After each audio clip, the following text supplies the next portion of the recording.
Okay, so now myself and Cyan are going to take the stage for a short fireside chat.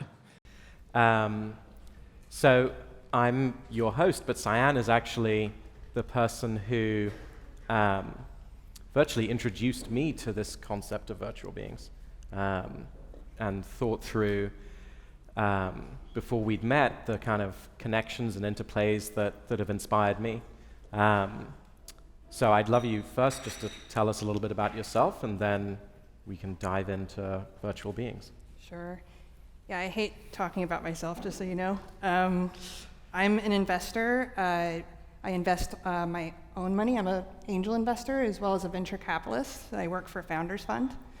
And I've invested pretty heavily in this space, partially because, one, I've seen how children react and play with some of these products. I hate to call them products, but that's what they are. And also, going back to when I was younger, I had a Tamagotchi in my pocket, and it got me by at work, and I would sit there in my boring moments in between customers and would feed my Tamagotchi. My Tamagotchi became very important to me. So I think that's when it started, and I'm probably going to date myself a little bit. Max Headroom was also something that I was obsessed with, Kit from Knight Rider. So I've always fantasized about having a friend who was not judgmental, that I could hang out with, and they were interesting, and we could hold conversations, and they could learn about me, I could learn more about them. And so, we've always been looking to the future as if that's some sort of science fiction, but now it's actually possible to have these things. And so I think it's a really exciting moment, especially for investors, to invest in the space. And so I started doing that. And can you talk us through a couple of the companies that you've looked at and invested in? Sure. There's a lot of really interesting companies in the space. I'm going to mention some that I haven't invested in, actually, and then some that I have. So, for example, there's a company called Shadows. There's a company called Soul Machines. There's a company that I'm invested in that's stealth, so I can't talk about it, but they're in that sort of realm. And, there's companies like Arty. Arty, I'm an investor in Arty, and I just met them for the first time in person. It's funny how this business works. But we met over video chat or live on the phone, I guess. Also an investor in Toonstar. I think Toonstar definitely fits in part of this category. Morphin, Brud, and continue to invest in the space. Yeah, as well as Fable. Yeah, there you go. You told me a little bit about Hatsune Miku and how that kind of helped you connect to the concept of virtual influences. And Yeah. I'd love you to tell the folks here a little bit about that. I assume everyone here, if you're here, you know who Hatsune Miku is. If not, raise your hand. Okay, awesome. Hatsune Miku is not a real performer, not a real person. She is, I wouldn't call her a hologram, but most of the people in the audience think she's a hologram. And she basically performs music that is fan submitted, and so the fans get together and they make this music that she performs, and she can fill up arenas. And so that's what's really fascinating about her. And so I first saw a video, and I couldn't believe what I was seeing. I was like, are they really this hyped up about this character that's on stage? And when they had the light sticks, the whole thing going. And then I saw Hatsune Miku in person, and that's magical. I highly recommend that you see Hatsune Miku in person if you haven't. And seeing how genuinely excited people were, and like singing along and just interacting, and just like that joy was real. And I always wondered, like, what was the American equivalent of it? We haven't quite seen it yet, but I think it's coming. How do you see the evolution of maybe 4 or 5 years ago, when there was no such thing as a virtual influencer, to today? How do you see how those few years have changed things? Then where do you think it might go? Could we see these characters, obviously Oxhuman, but we'll see some more like Shudu this afternoon. Could you see them acting? Could you see them being in movies? Where do you think it goes? Everywhere. Medical, tech, virtual assistants that help companies, entertainers, musicians. I think they will be ubiquitous. And, in order to be ubiquitous, they have to be believable. And so that uncanny valley aspect has to go away. We're starting to see, at least I've seen demos where it's really, really compelling. And with a cartoon sort of character, you can get by without that. When you have a photorealistic character that's a human, you really can't. So that's why I really like a lot of these platforms and people that are using cartoons, because you can get away with so much more, like Super Plastic. I'm also an investor in that. So I think that they can do everything, and that's the nice thing about them is that they're fully scalable. They only create drama if you design them to. So, like you could create a Kardashian family and it could be pretty interesting. We've talked a lot about memory, which for Fable is a really important idea, but you were one of the first people maybe to even give us that thought when you were talking about an AR app, Follow Me Dragon. Follow Me Dragon. Yeah. So I remember seeing kids interacting with Follow Me Dragon and how excited they were, kind of like with my Tamagotchi, to like follow the dragon around, see where the dragon went. But as soon as you close the app, it was like, then they would, get the dragon back out again. It didn't remember them. And so they're like, it should know like everything about me. It should know what my bedtime routines are. It should know like, stories that I tell. It should be able to repeat some of this stuff back. And so they lost all interest in it. And that's when I realized that, the storytellers who live in Hollywood, mostly, I mean, I guess they're everywhere, but densely in Hollywood, and the technicians who are concentrated here are not sort of blending well together to be able to tell some of this narrative as well as to be able to store some of these memories. And so I think that memory is a huge component of what everyone is building, because that's the only way you're going to make it believable. Otherwise, it's just like, okay, people are, they're not easily fooled. And then when you see, I don't know if you've seen Rival Theory or some of the companies that are trying to create avatars of real people, how could you see that evolving? Like an avatar of, I don't know, somebody who's dead, but we still have enough Any photo Futurama and video fans? of them, or right? In Futurama, they go and they take a head out of the library and talk to it. Oh yeah, I forgot about that. Yeah, that is what it is. I think that that's kind of what we're going to have. We're going to start seeing,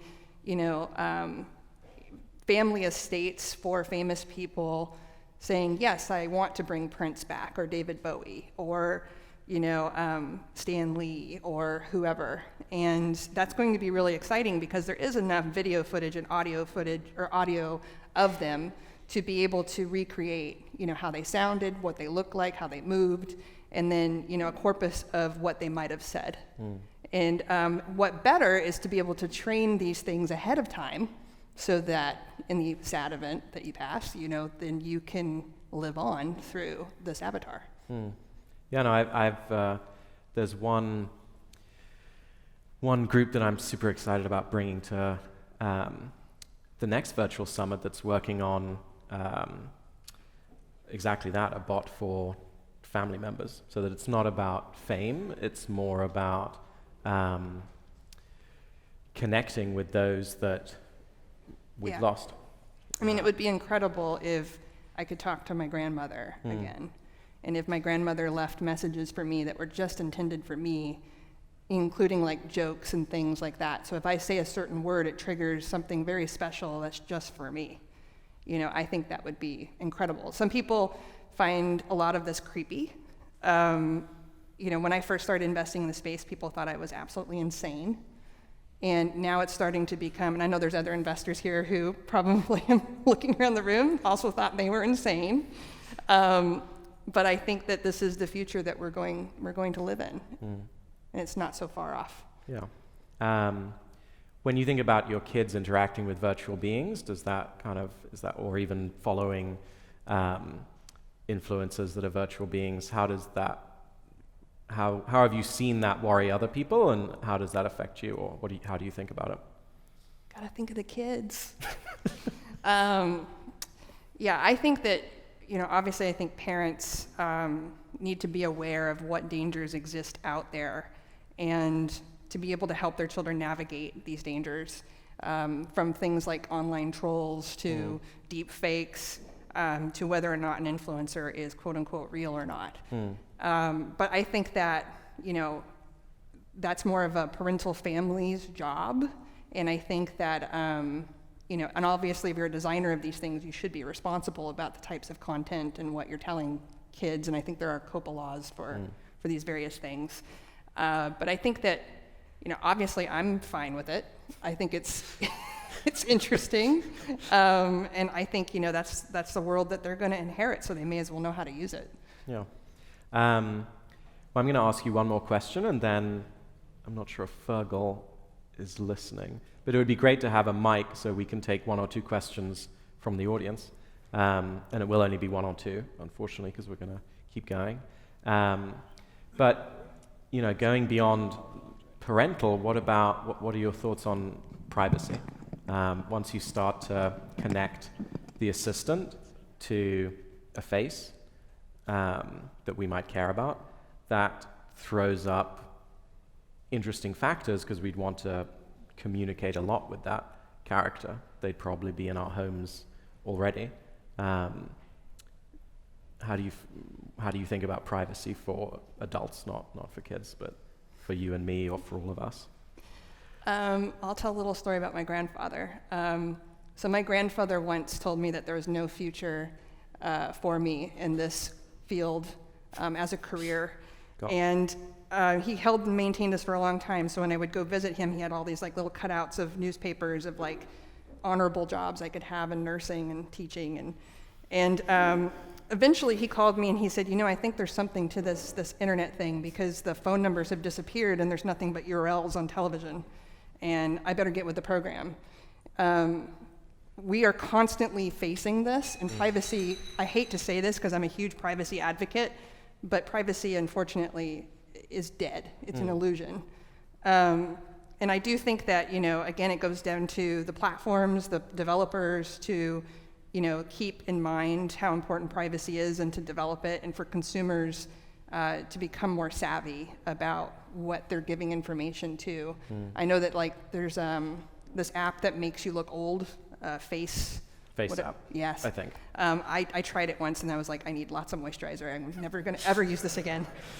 But a lot of people think that a lot of that data is being used for training models and is being used for nefarious reasons. But yet people do it anyway, So I think that's part of the problem, is that, people will do it and give up their information willingly anyway. Yeah. Did you manage to get a mic? Great. Okay. Well, we probably have time for two questions. What about over here? Nicole Lazaro from Zio Design. Great interview. Love it. What do you think the role of what is the importance in your mind of emotion, and specifically different emotion architectures for virtual beings? We've talked a lot about how we think or how they talk or how they look, but really the emotion through those interactions, there's a whole wonderful palette and world. I think that I was curious, where we are in that regard. I think we're kind of far off, actually. We're getting there. There's certain things, if I say certain things, it's really difficult to understand the intent of what I'm saying and how to respond appropriately. This is something you and I can do quickly, and I don't think that anything that I have seen, that I could be proven wrong by even someone in this room, can mimic how we humans interact with each other in real time. And so I've been fooled by some of it to a point, but then at some point, I'll do something or say something, and it, when your avatar laughs back at you and they're not supposed to laugh, it's okay, that was... So I think we have a ways to go. There's full emotion communication, just like there is through the words that we use. It isn't just that I need to reflect it. Humans respond emotionally. We actually have to Yeah, I agree. I just want to say I was very inspired by Lukáš because I was talking to him about memory. And I was thinking, oh, it'll be great, the virtual being, they'll remember that you played a video game and they won, and very factually they'll remember things. And Lukáš said, well, maybe, sure, but memory is often metaphor, meaning I'm in a red room and for some reason it is connecting me back to a memory with red in it. And so I think part of the reason for the summit is to draw together folks who are artistic with the technologists, and emotion feels like an area where an artist can make decisions that might be unexpected, such that the virtual being could be reminded of something, and you as the person with them don't totally understand why they're reminded of it.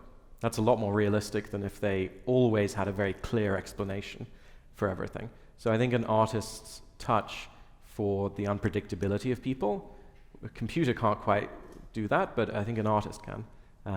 Anyway, what about another question? Stephen, Dr. Stephen. So there's a lot of talk and effort to... Well, hold on, Stephen, you'll probably have to repeat it with the mic. There's a lot of talk about overcoming the uncanny valley, yet the studies with virtual humans and one-on-one conversations is that they have advantages over humans in that there's no reputation management, there's no good impression. In fact, a recent study showed that an MRI lights up differently when you talk to a virtual human versus a human. If we overcome the uncanny valley, isn't there a risk that we lose those advantages that we currently have? What an intelligent point. Very intelligent question. I don't know, but I do think that, and I'm not going to pretend to know because I just don't. But I think that I personally, and the people that I interact with, and again it's anecdotal, but would love to be able to have a deeper connection with a virtual being. And in order to get there, I really feel like you have to believe. It's just like when you watch a movie, if you've got to suspend your disbelief, like you have to get there to where you're able to do that. I think There was a 2013 study where they used a very primitive virtual human, and because of cultural tailoring, the professor who did that study told me people became emotionally attached to this very primitive animation. So it was more about the story and the discourse than it was about how the agent actually looked. I think it's totally fascinating, because obviously we think about that fable with cartoon versus photoreal, but I'd not thought of it around reputation management and like fear of looking silly being increased with a photoreal character. I have actually experienced that with some photoreal augmented reality characters. I'd never put words to it. I think we have time for one more question. So I find it very interesting that you note that privacy is dead. So in the event where people's, I suppose, less palatable, less able to be socially faced details are coming out into the public more, or with that conduit being thrown open into the future, do you find that there could be a role in having virtual beings be a way for, I guess, being the martyr to kind of break open social taboos and to say the things that need to be said that normal people or real people can't really say? Yes, absolutely. So I think this brings me back to sort of South Park, the cartoon. So I remember the first time I saw South Park, I was like making spaghetti in my kitchen, and I was laughing so loud that the police came.